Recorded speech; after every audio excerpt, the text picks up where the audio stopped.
मनोज जरांगे पाटलांनी उपोषणांची घोषणा केली, त्यावर राज्य सरकार असो किंवा ओबीसी नेत्यांच्या प्रतिक्रिया या येणारच होत्या आणि तसंच झालं।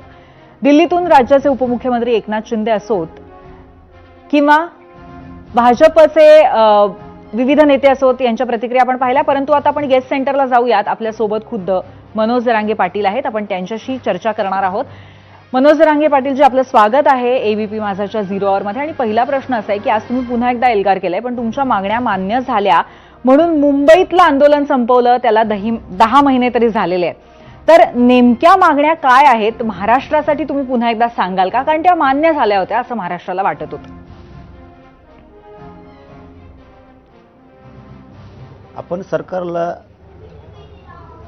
58 लाख नोंदी ज्या शोधल्या त्याचे प्रमाणपत्र सगळे द्या, ते वितरित करा म्हणून सांगितलं होतं। कारण नोंदी शोधल्या म्हणजे ते अधिकृत त्यांच्या सरकारच्या समितीने शोधलेल्या आहेत।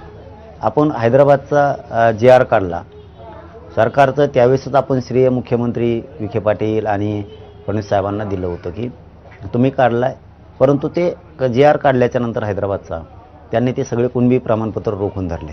58 लाख नोंदी सापडल्यात, त्याची व्हॅलिडिटी रोखून धरल्यात। ही पण आपली मागणी आहे की सातारा संस्थान त्या संदर्भातला JR काढायचा, सातारा, कोल्हापूर, औंध, पुणे ही पण JR त्यांनी काढला नाही। 1 महिन्याचा वेळ मागितला होता, आता 10 महिने झाले। बलिदान गेलेल्या कुटुंबाचा MIDC आणि विद्युत महामंडळामध्ये आपण त्यांना नोकऱ्या द्याव्यात आणि तीही JR त्यांनी काढू म्हणून सांगितलं होतं। आता 10 महिने उलटून गेलेत, त्यांनी तो पण काढला नाही। सरकारनं सांगितलं होतं, मुख्यमंत्र्यांनी, त्यांनी, फडणवीसांनी सुद्धा, की सगळ्या केसेस तुमच्या सरसकट मागवी करा। त्या खोट्या केसेस आहेत आमच्यावरती, कारण आमच्यावरतीच हल्ले केलेत आणि आमच्यावर 307 केल्यात, आमच्यासमोरच 120B सारखे गुन्हे दाखल केले। कट रचलाय कुणी?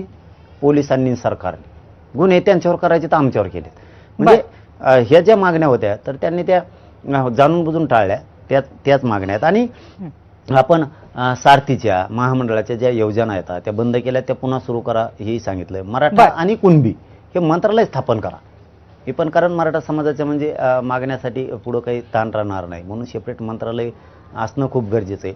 शिंदे समितीला मुदतवाढ दिली पण कामच करत नाही। शिंदे समितीला सुद्धा मुदतवाढ देऊन आता जर ते नसतील तर त्या ठिकाणी चांगले न्यायाधीश, न्यायमूर्ती देऊन, माजी न्यायमूर्ती देऊन पुन्हा ती समिती गठीत करून तिलाही काम करायला लावणं गरजेचं आहे सरकारचं।